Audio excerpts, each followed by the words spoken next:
You are disoriented and scared too, I would imagine. Perfectly normal under the circumstances.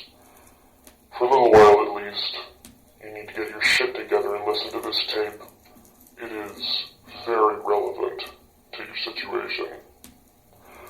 I'm going to tell you in detail why you have been kidnapped, what's going to happen to you, and how long you'll be here. I don't know the details of your capture, because this tape is being created July 23rd, 1993, as a general advisory tape for all future female captives. The information I'm going to give you is based on my experience dealing with captives over a period of several years. If at a future date there are any major changes in our procedures, the tape will be upgraded. Hey everybody, this is Brian. Jason. And this is the Perfectly Screwed podcast. What you were just listening to was a recording that a man named David Parker Ray used to play to his victims. Now, David Parker Ray, also known as the Toy Box Killer, was a man who kidnapped, tortured, he was a serial rapist, and he was a suspected serial killer. So, this is at least part one of our talks about David Parker Ray. So, David Parker Ray was born in November 6, 1939 and died May 28, 2002. Now, Ray was accused by his accomplices of killing several women and was suspected by the police to have murdered as many as 60 people from Arizona and New Mexico. Wow. All prostitutes. He lived in Elephant Butte, New Mexico. He was approximately 7 miles north of Truth and Consequence, New Mexico, which I find, first of all, to be a funny name. Truth and Consequence, right. Truth or Dare, is what they named their town. Their town is named Truth or Dare. Right.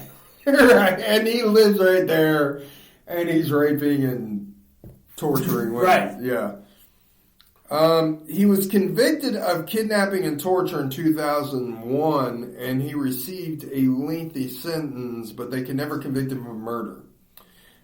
He died of a heart attack 1 year after his conviction in the two cases, the second of which resulted in a plea deal.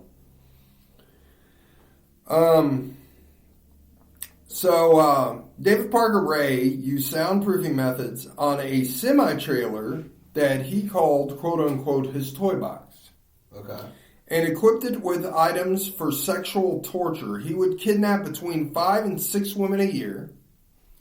He would hold each of them captive for around 3 to 4 months. During this period, he would sexually abuse his victims. He would involve his dog and his wife, who participated willingly in their crimes. And she would often torture them with surgical instruments while Ray masturbated on his victims. Wow. Then Ray would drug them with barbiturates in an attempt to erase their memories of what had happened before abandoning them on the side of the road.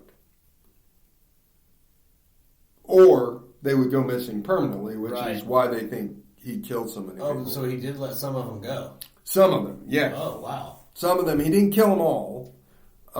In fact, the one that escaped is why he got caught. Yeah. So, David Parker Ray was born in November 6, 1939, in Belen, New Mexico. His father was Cecil Leland Ray, a native of Oregon, and his mother was Nettie Opal Jensen. During his childhood, Ray and his younger sister, Peggy Pearl Ray, lived with his mother's disciplinarian parents. And this was the other thing. They didn't live with their mother and father. They were taken away and made to live with their grandparents. Right.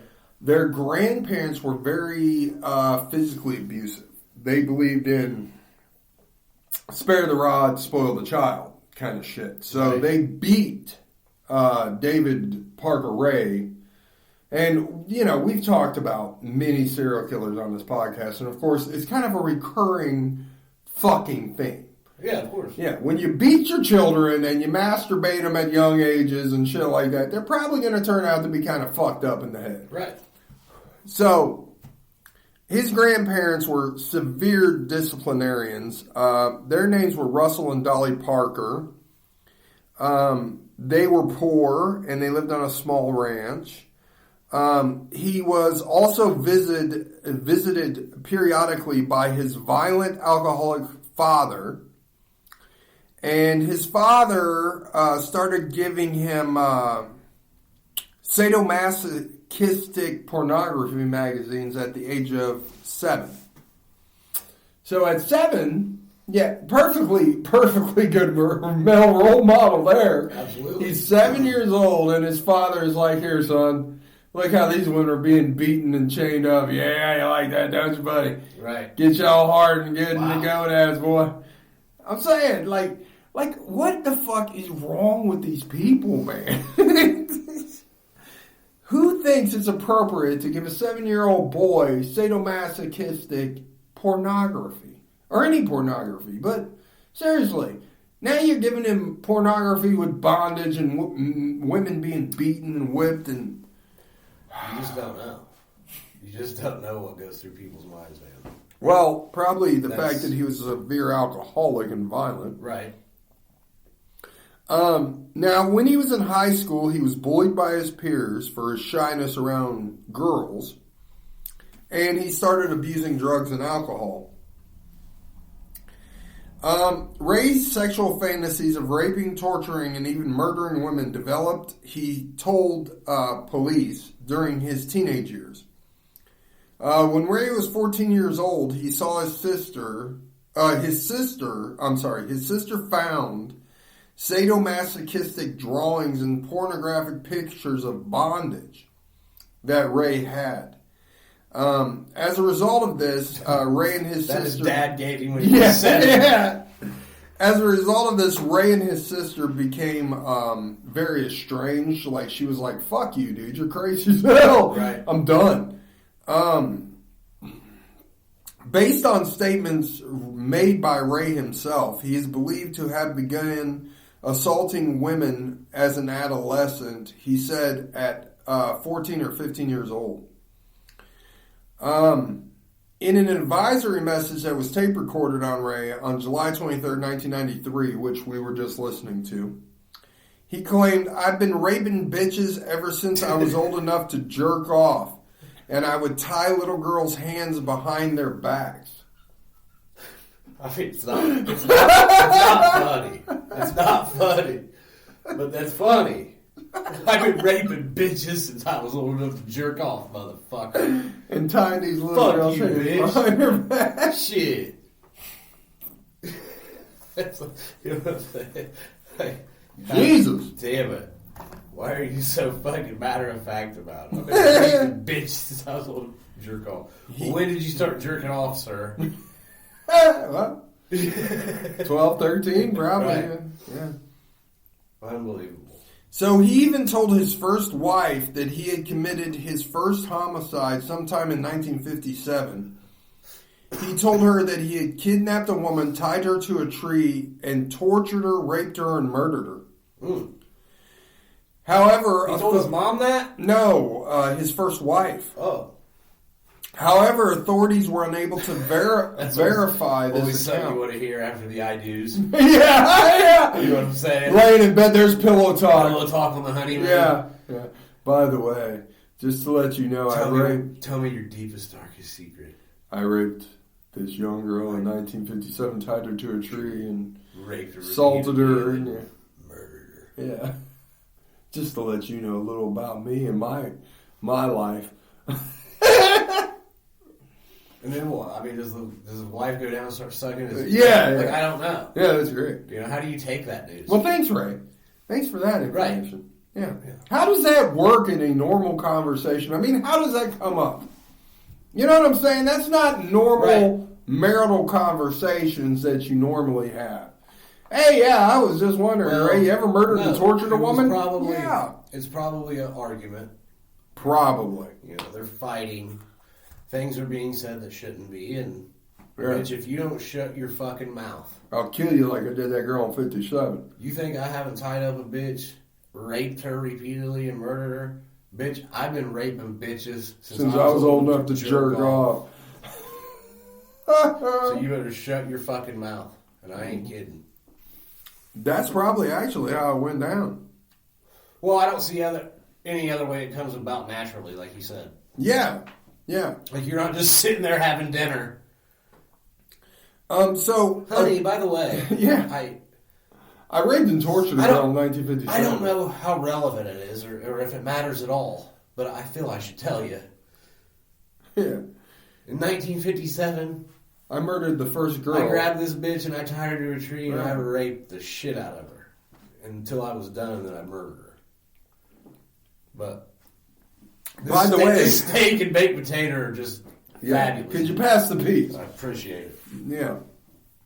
So, but they were unable to verify his account, which clearly, obviously, you know what I'm saying? Supposedly it happened in 57. They were never going to find that girl anyway, so. Plus, they didn't know her name. He didn't give details clearly about what he did. So after completing high school, Ray received an honorable discharge. He went to the Army and then received an honorable discharge for the Army, where he had worked as a mechanic. He then worked as a maintenance man for New Mexico Parks Department in Truth and Consequence, New Mexico. See, this is the other thing. And this is the problem they had with trying to prosecute David Ray Parker, is because he was a maintenance guy, okay, for the Parks Department. So he had access to this huge national park that was basically in his backyard in New Mexico, plus this lake that's thousands of miles wide. So they believe he clearly took women and buried them in the park or dumped them in the lake. And, you know, the likelihood of you finding any of those remains is probably zero. Right. You know. I mean, they looked, but they just couldn't find anything. Because Truth and Consequence is a resort town. It's located approximately 5 miles from Elephant Butte, New Mexico. And it contains several local bars which Ray frequented to find his victims. So in 1997, Ray met 37-year-old Cindy Hindy, who worked at a state park in Truth and Consequence, New Mexico, and who was on the run for convictions and warrants for grand theft auto and drug charges in Washington. Nice. Yeah. And Cindy is the one that started helping him with this torture and rape later on. So, they became romantically involved and bonded over their shared violent sexual fantasies. Cindy says that she'd been raped as a young child also by her stepfathers and such. And that she had violent sexual fantasies also, and they participated in many sadomasochistic things together, where he would bind her up, beat her, rape her, stuff like that, and she enjoyed that sort of thing. Yeah. In a 1993 recorded message, Ray told his captives that they will be forced to sexually service Hindy as well as Ray. So, he said, not only are you going to be tortured and raped, but you're going to lick my wife's pussy, bitch. Yeah, okay, I got you. Yeah. If she wants to fuck you in your ass with a double dildo, you're going to take it. Yeah. Mm-hmm. Yeah, you have no choice when you're in the toy box. Right. So Ray was divorced 4 times total, and he had 2 children, including his accomplice in the rapes and kidnappings, his daughter, Glenda Jessie Jean Ray. Yes, I said his daughter. Oh, wow. Helped him kidnap these women. In 1986, actually, his daughter tried to warn the FBI about his criminal activity. She claimed in 1986 that David Parker Ray was abducting and torturing women and selling them to sex traffickers in Mexico. However, the allegations were so non-specific that and no evidence that they were unable to arrest Ray. So David Parker Ray sexually tortured and presumably killed his victims. He used whips, chains, pulley straps, clamps, leg spreader bars, surgical blades, electric shock machines, and saws. Most of his implements were toys that he made himself. Wow. He would strap them into a chair that he had built, which was kind of a gynecological chair. Okay. So it had stirrups. Yeah. They were strapped into the chair. Their legs were up, spread apart. It's like a medical procedure. Kind of. Except they were strapped in a semi-trailer with various instruments of torture hanging on the wall. Right. He would terrorize many women with these tools for years with the help of his accomplice, Hindi, and his daughter, who helped kidnap some of the women. Some of the women were alleged to have been women he was dating. So some of the women he was even dating, and they didn't want to participate in his sexual fantasies, so he bound them, put them in the toy box, and forced them. Inside Ray's torture room, which was a repurposed cargo trailer located immediately outside his property, he called it the toy box. There was numerous sex toys, torture implements, syringes, illegal barbiturates, detailed diagrams showing ways of inflicting pain on women. There was a homemade electric generator with electrodes to electrocute his victims.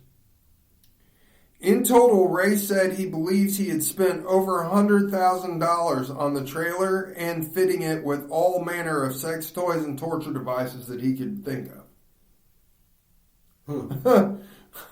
I'm just saying, this guy, boy. Reportedly, Ray constructed elaborate contraptions to confine his victims, such as a fur-lined coffin that he would lock them in for hours while psychologically torturing them, a makeshift pillory. In addition, there was also an elaborate lock and pulley system to prevent his captives from escaping and to hang them from the ceilings. Jesus. A mirror was mounted to the ceiling above the obstetrician. Yeah, table. So above the gynecological table, he would mount a mirror, and he would strap his victims in there. So he wanted them to see themselves being raped and tortured. If they closed their eyes, he would threaten to cut off their eyelids or beat them until they opened their eyes. He said he wanted to have his victims see everything that he was doing to him, and that was part of the fantasy. Of course. Yeah. Yeah, this dude is fucked up. He would also put his victims in wooden contraptions that bent them over, immobilized them, while he and sometimes his dog and other friends of his raped them repeatedly. So he would take his dog, he would put them in the stocks, basically. Like, New England stocks. Mm-hmm. He'd put them in the wooden stocks. Yeah. Get his dog up there and have his dog just go at these women. Yeah, and a couple buddies come over, drink a couple beers. And then fuck the women in the stocks. Check out some of his drawings. Yeah. Right. Wow. Ray often had an audio tape recording of his voice played for his victims whenever they would regain consciousness, because many times they would lose consciousness over this from the pain that he was inflicting. They would pass out from the extreme pain and from the torture. So they would pass out. He'd wait till they wake up, then start playing a tape of his voice, saying things to them to psychologically torture them again before the raid commenced. Wow, man. Ray detailed how he would occasionally release his captives after severely drugging them to induce amnesia to prevent women from reporting the assaults. This is Ray's exact words, and this is a quote from David Parker Ray. He said, "I get off on mind games. After I get completely through with you, you're going to be drugged up real heavy with a combination of sodium pentothal and phenobarbital. They are both hypnotic drugs that will make you extremely susceptible to hypnosis, auto-hypnosis, and hypnotic suggestion. You're going to be kept drugged a couple of days while I play with your mind. By the time I get through brainwashing you, you're not going to remember a fucking thing about our little adventure." Exactly how many murder victims Ray claimed over the years is uncertain. Investigators believe from tapes that he found, because he filmed this shit too. He filmed all of this shit that was going on. Investigators believe that he raped, tortured, and killed up to 60 individuals over the course of his life, but they have not been able to locate any of their remains. A diary that Ray kept detailed what he did to each victim, but it did not disclose where he had buried any body. According to Cindy Hendy, which was Ray's wife at the time, Ray's fatal victims were dismembered and buried and dumped in the lake or nearby ravines. After his arrest, Ray agreed to show authorities where he had buried his victims, but he died before he could do so, and Hendy was unable to assist investigators in recovering any bodies since Ray would dispose of the bodies on his own. Gotcha.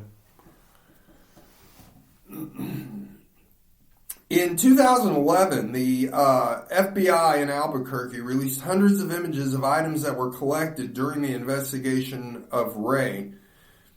The FBI believes some of the items, which included jewelry and clothes, were taken from the victims that he had killed. The FBI, along with its law enforcement partners in New Mexico, is still aggressively pursuing several leads in search for any remains of any possible victims of David Parker Ray. They say they're asking family and friends of missing persons to look over the photographs and contact them if they recognize any items. So, well, we're going to end it in just a second because we're getting done about with the first part. And we'll go into more of his arrest and how he was caught in the next segment. And we'll talk about some of his victims. He's just fucking psycho. Oh, yeah, he was a psychopath. Also, in the next segment, we're going to get into something else that's interesting. I'm going to throw a little teaser in here before we get off this episode. David Parker Ray was also a suspect in another interesting crime spree. Really? The Boston Strangler. He was in Boston, Massachusetts during the time when he was younger in the Army, stationed outside of Boston, Massachusetts, and he was a suspect in the Boston Strangler murders. But, as we know, DeSalvo, who we haven't talked about yet, we haven't talked about DeSalvo, but DeSalvo admitted to the murders, so they kind of let Ray just drop off the map, and then he moved to New Mexico. Yeah, gotcha. Right. Wow. So, but yeah, he was a suspect in the Boston Strangler killings. That's interesting. Yeah. Which, being that they were similar in nature to these, where the women were tortured and strangled and raped, kind of, not too far of a stretch that he was doing those too. You know what I'm saying? Yeah, but then it's like, why would another guy admit it? Well, DeSalvo was crazy, first of all. DeSalvo was a little bit off in his head. And the thing about DeSalvo, and we'll talk about him eventually on the podcast about the Boston Strangler and DeSalvo, but DeSalvo got a lot of details about the Strangler killings wrong. So they don't know if DeSalvo was doing some of them or he was just nuts and admitted to shit because he was a nutbag and he didn't kill anybody. Yeah. Yeah. Because he got a lot of details wrong. So, but this is part 1 on David Parker Ray and the Toy Box Killer, and we will be back with part 2 next time. So we'll see you next time. Later.